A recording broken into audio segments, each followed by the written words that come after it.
એકાદશી કે ઉપવાસમાં ખાઈ શકાય તેવી હરિયાળી સાબુદાણાની આ ખીચડી ફક્ત 10 જ મિનિટમાં બની જાય છે. તો ફ્રેન્ડ્સ, તમને જો મારી આ હરિયાળી સાબુદાણાની ખીચડીની રેસિપી ગમે તો લાઇક કરજો, શેર કરજો અને મારી ચેનલને સબસ્ક્રાઈબ કરજો. જય અંબે, જય શ્રી કૃષ્ણ મિત્રો. કુમુસ કિચનમાં તમારું સ્વાગત છે. ચાલો રેસિપી સ્ટાર્ટ કરીએ. તો અહીંયા મેં 1 કપ સાબુદાણાને સારી રીતે ધોઈ અને 2 થી 3 કલાક માટે પલાળી દીધા હતા. તો તમે જોઈ શકો છો કે આપણા સાબુદાણા એકદમ સોફ્ટ થઈ ગયા છે.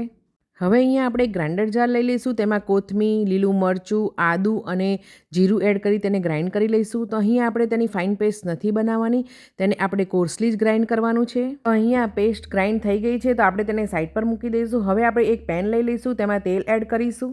અહીંયા તમે જે ઘી કે તેલ ખાતા હોય તેનો યુઝ કરી શકો છો. અહીંયા મેં સિંગતેલ લીધેલું છે. તો સિંગતેલ થોડું ગરમ થાય પછી આપણે તેમાં જીરું એડ કરીશું અને તેમાં થોડા લીમડાના પાન એડ કરીશું અને તેને સારી રીતે સોતે કરી લઈશું. અહીંયા જીરું અને લીમડાના પાન સારી રીતે સોતે થઈ ગયા છે. હવે આપણે તેમાં બનાવેલી પેસ્ટ એડ કરીશું. પેસ્ટ એડ કર્યા પછી આ પેસ્ટને આપણે 1 થી 2 મિનિટ માટે લો હીટ ઉપર જ સોતે કરીશું.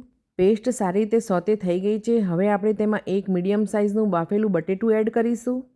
બાફેલું બટેટું એડ કર્યા પછી આપણે અહીંયા સિંગના દાણા એડ કરીશું. તો આ 2 ટેબલસ્પૂન જેટલા સિંગના દાણાને મેં શેકી અને તેને થોડા ક્રશ કરી લીધા હતા. તેને સારી રીતે મિક્સ કરી લઈશું. તેમાં તમે મરીનો પાવડર અથવા તો જો લાલ મરચું ખાતા હોય તો તે પણ તમે એડ કરી શકો છો.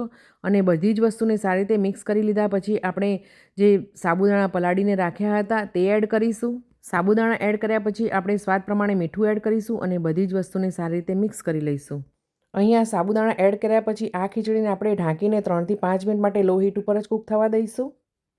આ સાબુદાણાની ખીચડી ફક્ત 10 મિનિટમાં જ થઈ જાય છે, પરંતુ આપણે તેને વચ્ચે વચ્ચે ચલાવતા પણ રહેવાનું છે.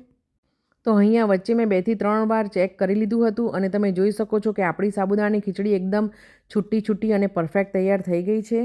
તો અહીંયા તમે ચેક કરી શકો છો કે આપણા સાબુદાણા એકદમ પરફેક્ટ રીતે કૂક થઈ ગયા છે. હવે આપણે તેમાં શુગર અને લેમન જ્યુસ એડ કરીશું. લેમન જ્યુસ અને શુગર એડ કર્યા પછી આપણે તેને સારી રીતે મિક્સ કરી લઈશું અને ઢાંકીને 1 થી 2 મિનિટ માટે તેને કૂક થવા દઈશું. ફ્રેન્ડ્સ, તમને યાદ કરાવી દઉં કે તમે જો મારી ચેનલને સબસ્ક્રાઈબ ન કરી હોય તો સબસ્ક્રાઈબ કરી દેજો અને મારા ફેસબુક, ઇન્સ્ટાગ્રામ અને ટિકટોકના પેજને જરૂરથી ફોલો કરજો. તો ફ્રેન્ડ્સ, જોતાં જ ખાવાનું મન થઈ જાય તેવી આ સાબુદાણાની ખીચડીને આપણે ગરમા ગરમ જ સર્વ કરીશું. સાબુદાણાની ખીચડી બનાવવાની બધી જ ઇન્ગ્રીડિયન્ટ્સનું મેજરમેન્ટ મેં મારા આ વિડીયોમાં આપેલું છે. ફરાળી હરિયાળી આ સાબુદાણાની ખીચડીને મેં ફરાળી ચેવડા સાથે સર્વ કરી છે. તમે કોકોનટ ચટણી કે દહીં સાથે સર્વ કરી શકો છો.